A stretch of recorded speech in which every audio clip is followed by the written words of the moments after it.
Welcome to the Player to Coach podcast. I'm your host, Josh Hill. Merry Christmas and welcome to episode 24, Christmas episode, aka the Josh's Thoughts episode. Um, Mainly titled that because of Christmas, but also the Josh's Thoughts portion is because it's just me today. We're doing a one on one with myself, I guess. As you can see, if you are watching on YouTube or watch any of our clips and not just listening to the audio version, I am sitting in one of the weirdest looking chairs of all time.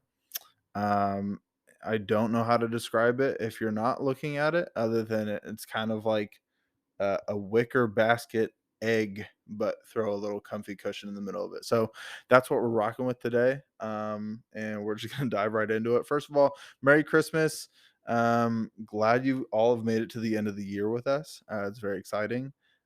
Christmas is an awesome time to go see family. Um, Sometimes get a little bit of a break from basketball if you guys are in the middle of your season right now.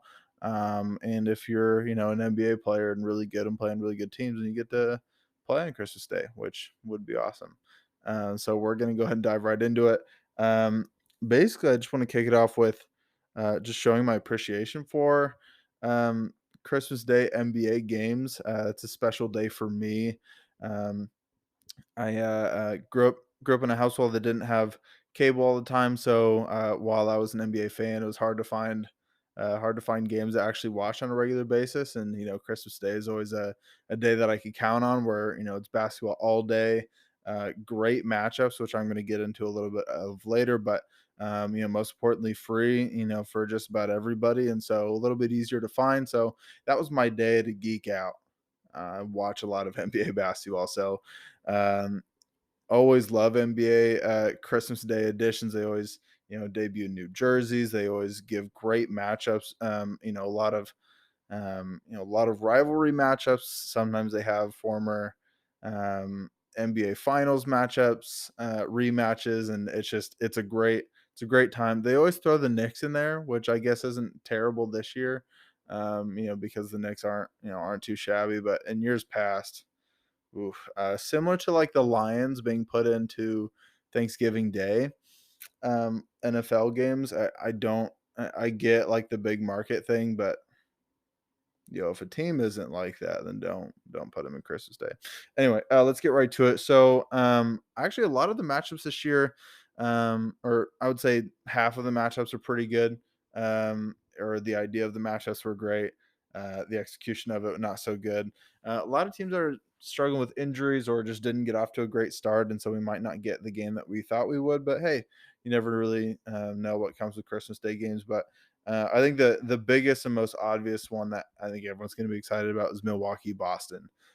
Both teams that are you know the front runners in the East to make it to the NBA Finals. Um, so you get that, just great matchups all around, and like legitimate powerhouse. Like between them right now in the East, it's really just a coin flip of who's going to make it. To represent the East in the finals. There's some other great games as well.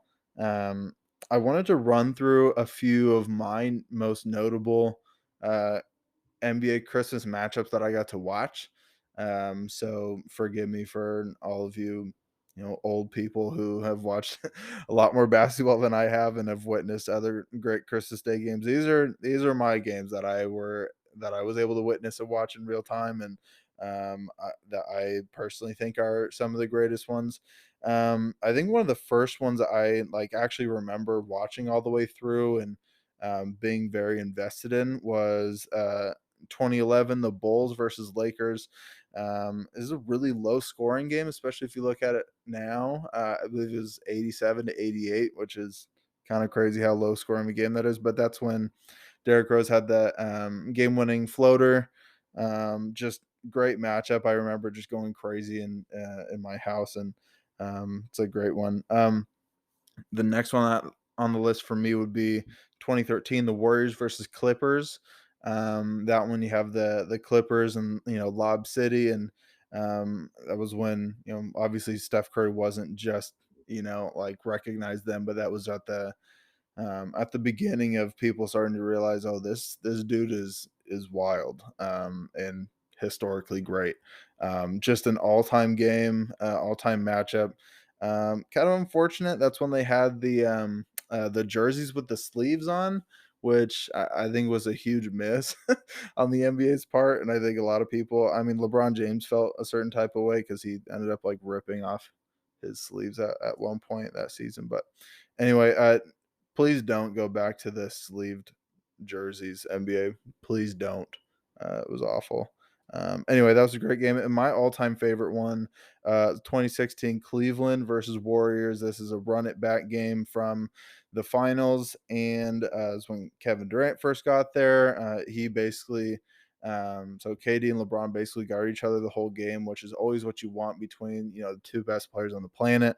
Kyrie hits the game winner. It felt like all of the stars had an unbelievable game. I looked through the stat line. I'm not going to read through all of that. You guys can look back and do that whole thing yourselves. But all of the stars did star like things, and that's what you want on an NBA game. It's what you want during a Christmas game, and yeah, that one for sure sticks out of my mind as my favorite. And I think a lot of people might agree with that one. So. Um, Oh, next, something that was debuted, I believe 2 weeks ago, that I had no idea that this was gonna be coming, but I think it's kinda cool, is that the NBA changed the, NBA awards at the end of the season. Different, uh, same awards, they added 1 award, but they renamed them, with, historic players, that, most represent that award, which I think is a great idea because not only, do you have um, I always think it's a good idea to refresh some things. Some things need a little bit of a refresh and liven up period, so to say. And not only that, like you have these incredible players on this list that give you a chance to recognize and think about the past of why these players might be associated with these awards. So I think it's a good, wholesome moment of getting to look back and remember some old players. So MVP is now going to be the Michael Jordan Trophy. I really don't need to go into any depth or detail on that one. It's pretty obvious. Best player is MJ, and so you make the MVP the Michael Jordan Trophy. It's pretty simple. Defensive Player of the Year award is now going to be the Hakeem Olajuwon Trophy. Um, Rookie of the Year award will be the Wilt Chamberlain Trophy.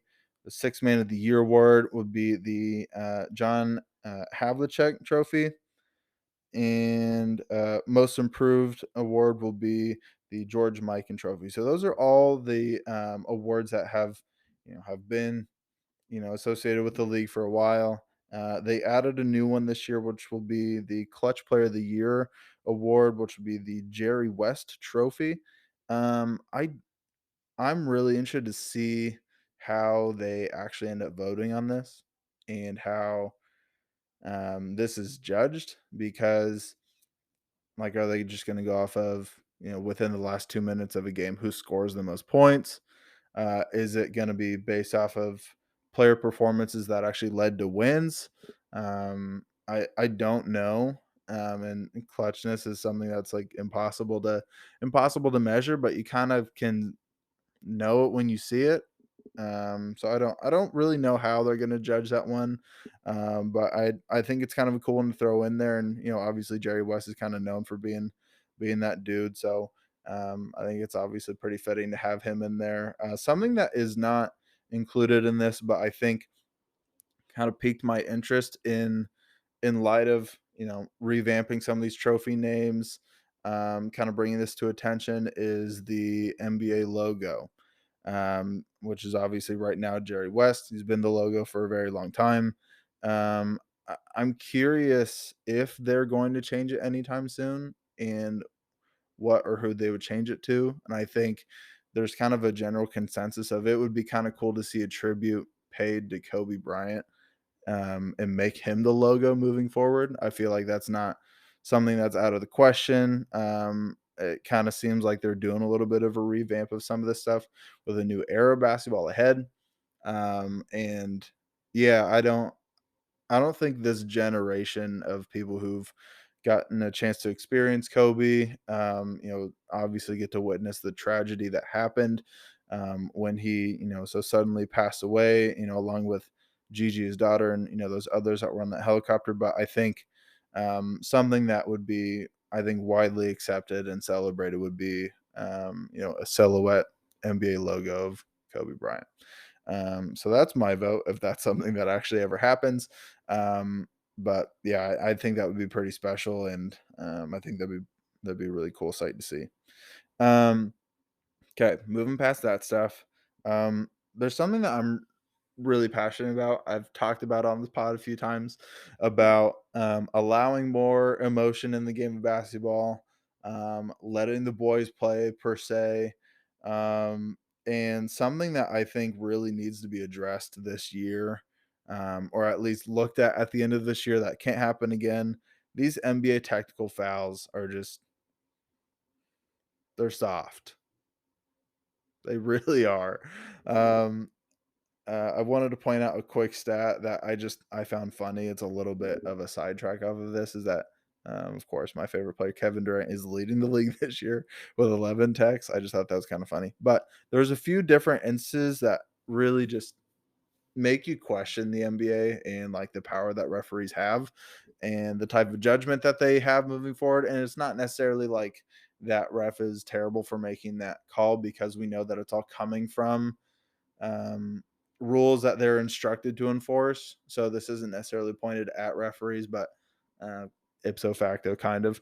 There was one a few weeks ago where Luca, Mavericks player, forget who, fouls other team. Other team's going to line. Luca looks at his teammate, yells something, and claps, kind of like a hey, let's go, let's get it right, let's correct the ship, something along those lines. Ref hears just shouting. That's it. They have no context of what's happening. They don't know that Luca's like literally yelling and coaching up his teammate, give him a tech. It's, I just think it's something that is a bad look on the league, because everybody can look at that and just it's a head scratcher. There's really no base to it. There's one even a little bit before that where there's a foul called on the Boston Celtics and Jason Tatum, not in like a clap in somebody's face way, not anything demonstrative, just like clapped his hands, kind of a like that's something that I personally do when I get frustrated, like on the court. Like that's something I do as like clap, kind of a like, okay, let's reset, let's get going, let's do something else. Um, gets teed up just for a clap. It was really soft. I feel like we've seen this kind of throughout the league as well, where a guy will dunk and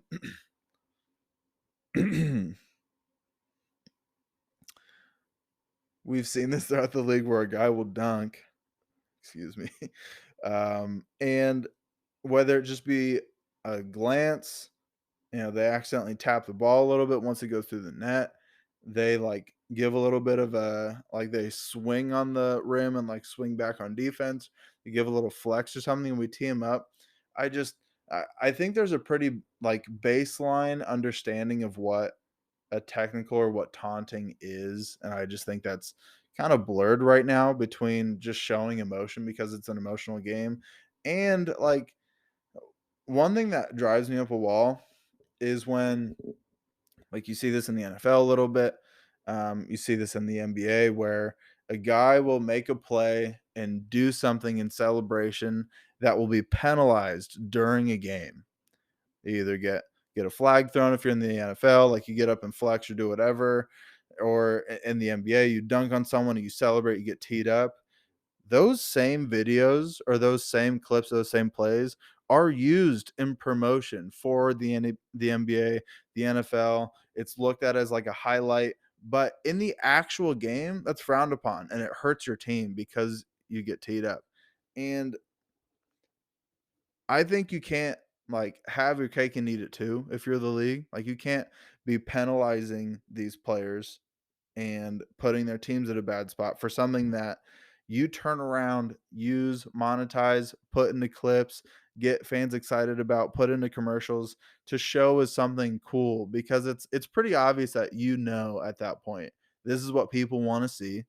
It's not demonstrative or inappropriate or crazy in any way. I just that's just something that gets me going a little bit. So if you're gonna be teeing up people and throwing flags at people, Sorry, this is we're just diving into sports at this point. If we're gonna be giving people red cards or whatever, we'll include soccer there as well.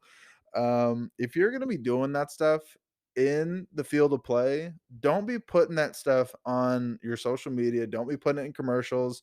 Don't be doing that stuff. Can't have it. With that being said, I wish it would just kind of be flipped where we would just allow that stuff. I think we lose out on a lot when players aren't allowed to be emotional. And I'm not talking about guys going after refs. I'm not talking about guys doing anything wild out there. I think there's a certain level of um, emotion that should be encouraged on the basketball court or on the football field or whatever. I think that's a good thing. That's something that I've always enjoyed, the mental side of the game where somebody might be more more skilled than a certain player. Some people might get more opportunities in playing time or whatever, but there's certain people who can win the mental matchup of a game and take over and win their matchup that way. I just think that needs to be appreciated a little bit more. It's something that every fan enjoys. Like who doesn't enjoy watching like Giannis dunk on somebody like Al Horford in the playoffs? Al Horford turns around and says, "Okay, okay," because he got flexed on a little bit. Al Horford goes for 30 plus and dunks on Giannis back. Like we don't get that moment of seeing vintage Al Horford go dunk on Giannis. If Giannis isn't allowed to like flex on him a little bit, I just think it's crazy. It's something that I really drives me up a wall, as you can tell, because I continue to harp on it. So let the boys play. Let them flex and scream at each other a little bit, please. Please let them do that. Um,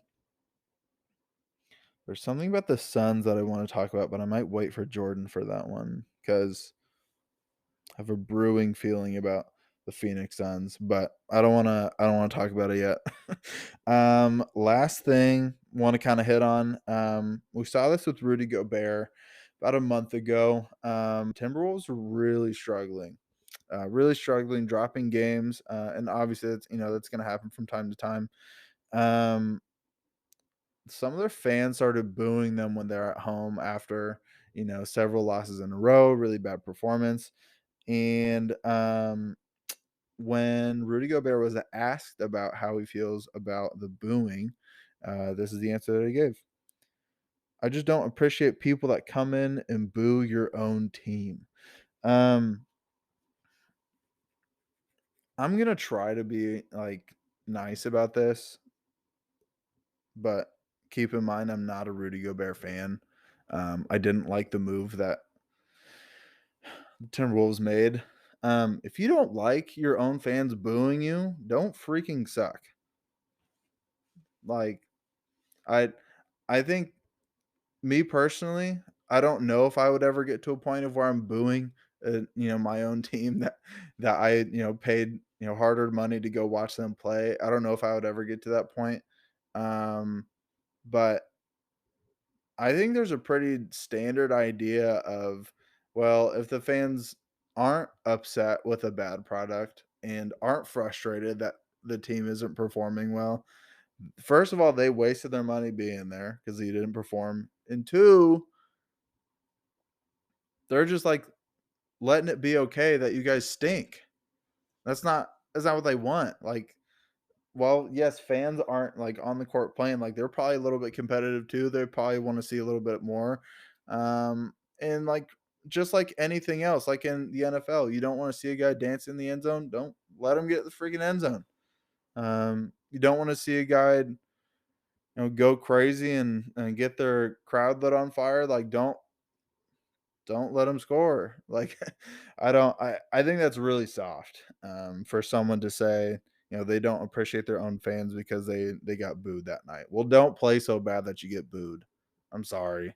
Um I think there's obviously going to be fine lines and you know, situations are situational, but man, I it's hard for me to understand where somebody's coming from when, obviously nobody likes to be booed.